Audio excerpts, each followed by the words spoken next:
Hello, Henry. Hi, Kevin. Good morning. And I believe that behind you, I can't quite see too much going on, but are you watching migrants in the process of arriving at all? Well, you might just be able to make out over my right shoulder as you're looking at it, a vessel not too far off the coast. That's HMS Smiter, Right. Royal Naval Patrol vessel, Arch-class patrol vessel. It's just collected a migrant dinghy that was pulled up along. Sorry, I'm hand-holding the phone here. That's okay. That has just been handed over to it by a fishing boat just off the coast of Folkestone. And if you look behind me, there's the beach with people swimming. I know that beach. That's called the Arches. I used to go there when I was a kid, so I know exactly where you are. Well, right. Look, so we're watching this drama unfold behind your shoulders right as we speak, and of course it was going on every day last week. We found out today that 1,000 migrants came across the channel last week, 460 on Saturday alone, and here it is happening again. So as I said earlier, Rishi Sunak's got a 10-point plan. Liz Truss is going to send more of them to Africa. What do you mean more? More than none, because we haven't sent any there yet. These politicians haven't got a Scooby-Doo what to do, have they? They haven't, Kevin. And I'm, the frustration I experience, along with many, many people, is just unbelievable. I mean, I've said before that this is the greatest scandal of British politics this century. And I say that because if we cannot properly secure and manage our borders, then what can we do well? I mean, this is, it's intrinsic to who we are and what we are as a people and as a government and as a nation. This is the front line of how we secure our people.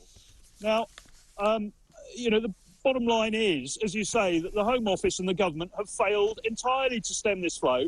They come up with these plans and these ideas and these headlines, but actually, in terms of operational response, nothing actually changes. And that's because they've got no cross-government strategy. There is no integration across government. We've got the Ministry of Defence out here. We've got the Home Office. We've got the Coast Guard. We've got the fisheries protection people and so on. But frankly, there's no overall framework joining it all up. And there's no framework either at an even greater level, joining up our borders at the air, land and maritime domains. So there's an utter failure. Plus, we're not projecting beyond our borders except to talk to the French. And Priti Patel says she's going to come up with yet another deal with France. Well, I don't have any hope for that at all. Until this government, or a government, pulls its finger out, starts to see the big picture, and just disrupt these routes from the beginning of them to the end, all the way along, at every single point that there's an opportunity to interdict them, this is not going to change. Indeed, we're on course for maybe 60,000 migrants to come across the channel this year, maybe even as many as 100,000. Last year, I think it was about 30,000, so considerably more coming across this year, day by day, particularly in this good weather. The Rwanda scheme has not acted as a deterrent one iota, has it? It hasn't, Kevin, not at all. And frankly, every day that goes past and no migrants are sent to Rwanda, then both the people smugglers and those migrants that might possibly be deterred, they look at it and they're laughing. If you're going to have a policy, you damn well need to make sure it's going to work before you tell everybody that you're going to implement it. Otherwise, it becomes a joke and you lose even more credibility, which is precisely what's happening. This Rwanda policy, even if it might have had a negligible effect to start with, quite frankly, if it is implemented now, it won't succeed. It just doesn't have the credibility any longer, not just amongst the British population, British people, but amongst the people smugglers and the migrants as well. What do we need to do, Henry, to deter this constant avalanche of people coming across the channel in dinghies? Well, the first thing, Kevin, is that we've got to recognise that, as I said earlier, and as I've repeatedly said, that these routes extend many hundreds, if not thousands of miles. And there are an infinite number of points at which you can interdict that movement, both to deter the migrants, but also to disrupt the people smugglers. And the only way that you're going to do that is by upping the risk for the people smugglers, not just the ones here in the south coast of the UK and in northern France, but the people smugglers who operate those entire routes. and they're not this one gang. One gang passes migrants on to the next and so on. You need to go after them all. And if to those people who say, well, that's an impossible job, I say, no, it's not. Between 2000 and 2006, the UK was actually doing it under, ironically, the Blair government. And I've got no time for Tony Blair, but he got this one right.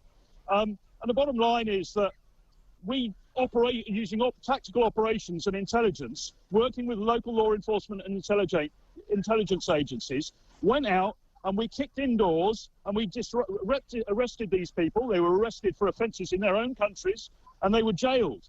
I know that because I was running one of those operations for 3 years. So what happened is Tony Blair pulled the funding of that in 2006, and nobody in the Home Office now has any recollection of those sort of operations. All the lessons we learnt then seem to be lost on the present generation of politicians and civil servants in the Home Office and elsewhere in the government, such as Cabinet Office.